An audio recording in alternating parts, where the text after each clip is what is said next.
સ્થાનિક સ્વરાજ્યની ચૂંટણીની હલચલ શરૂ પણ એક સરસ મજાનો કિસ્સો કહું કે આ બેન જે છે એ બપોરે પંજો એટલે બપોરે કોંગ્રેસમાં જોડાઈ ગયા અને સાંજે પાછા કમળમાં, એટલે 2-3 કલાકમાં જ ગુલાટી મારી દીધી પાછી. એવું શું થયું? તો સ્થાનિક સ્વરાજ્ય ચૂંટણીનો આ રંગ છે ભાવનગરથી સામે આવ્યો. રાજકીય ડ્રામા ચરમસીમા પર પહોંચી રહ્યો છે. ભાજપના મહિલા કોર્પોરેટર બપોરે કોંગ્રેસમાં જોડાયા અને માત્ર 2 કલાકમાં જ સાંજે ફરી ભાજપમાં આવી ગયા. ચર્ચાનું કેન્દ્ર બન્યા. કોણ છે આ મહિલા કોર્પોરેટર? કેમ 2 કલાકમાં તેમને કોર્પોરેટરને બ્રહ્મ જ્ઞાન થઈ ગયું? શું થયું? આવો જોઈએ, જાણીએ, સમજીએ.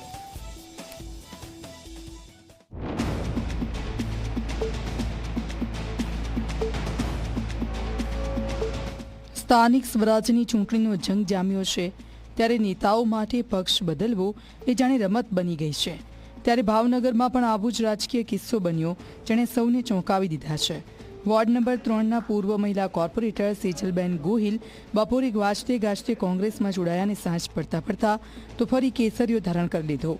મહિલા કોર્પોરેટર સેજલબેન ગોહિલે બપોરે કોંગ્રેસની પ્રેસ કોન્ફરન્સમાં ભાજપ સાથે વિધિવત રીતે છેડો ફાડીને કોંગ્રેસનો હાથ પકડ્યો હતો અને આ સમયે તેમણે ભાજપ પર આકરા પ્રહારો કર્યા હતા અને કહ્યું હતું કે ભાજપમાં તેઓ સુરક્ષિત નથી અને બુટલેગરોના ત્રાસ સામે પક્ષે તેમને સાથ આપ્યો નથી.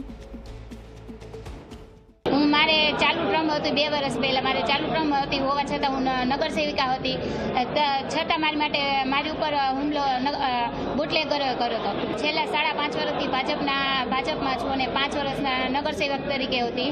તો જો હું નગરસેવક તરીકે જ સુરક્ષિત નથી, હું એક મહિલા નગરસેવક તરીકે હું પોતે સુરક્ષિત નથી, તો આમ મહિલા કેમ સુરક્ષિત હશે? એ કારણથી હું ભાજપ છોડીને હું કોંગ્રેસમાં જોડાણી છું. ભાજપ સાથે છેડો ફાડ્યાના 120 મિનિટમાં જ સેજલબેને એવો તો યુ ટર્ન માર્યો કે કોંગ્રેસ ચોંકી ગઈ. કેમ કે બપોરે કોંગ્રેસનો હાથ પકડનારા સેજલબેન સાંજે કોંગ્રેસનો હાથ છોડીને ભાજપમાં જોડાઈ ગયા. તેમણે માત્ર પાર્ટી જ ન બદલી પરંતુ પોતાના સૂર પણ બદલી નાખ્યા. સેજલબેને દાવો કર્યો કે કોંગ્રેસ તેમને ભરમાવ્યા અને ભટકાવ્યા હતા. હું થોડાક સમય માટે ભરમાઈ ગઈ હતી. કોંગ્રેસના આગેવાનોએ મને ભરમાઈ દીધી હતી. કઈ રીતે ભરમાઈ દીધા? મને અલગ રીતે સુરક્ષિત નથી ને અને એ લોકો દ્વારા જ મને બોલાવવામાં આવ્યું હતું કે આવી રીતે બધું બોલજો તમે. અને પછી મારી ભૂલ સમજાણી એટલે હું પાછી આવી. પણ મને ભરમાવામાં આવી હતી, મારે ભૂલ થઈ ગઈ હતી અને ભૂલની હું માફી માંગુ છું, સ્વીકાર કરું છું. ફરીથી હું ભારતીય જનતા પાર્ટીમાં હતી અને જીવિત રહીશ ત્યાં સુધી ભારતીય જનતા પાર્ટીમાં રહીશ. હવે સવાલ એ થાય છે કે શું કોઈ લોક પ્રતિનિધિ એટલા ભોળા હોઈ શકે કે ગણતરીની મિનિટોમાં જ પક્ષ બદલી નાખે? જે હોય પણ પક્ષ પલટાથી સ્તબ્ધ થયેલા કોંગ્રેસ શહેર પ્રમુખ મનહરસિંહે દાવો કરી કે સેજલબેન સામેથી કોંગ્રેસ કાર્યાલય આવ્યા હતા અને અમે કોઈ પણ લાલચ વગર તેમને સ્વીકાર્યા હતા. અમે એને કોઈ પણ વસ્તુ એવી કીધી નથી.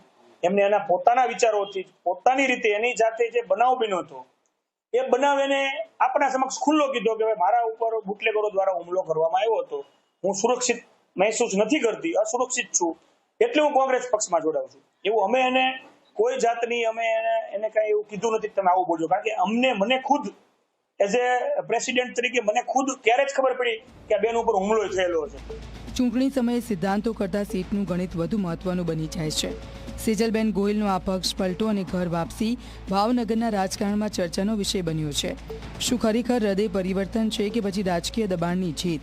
એ તો જનતા જ નક્કી કરશે. નવનીત દલવાડી, ઝી મીડિયા, ભાવનગર.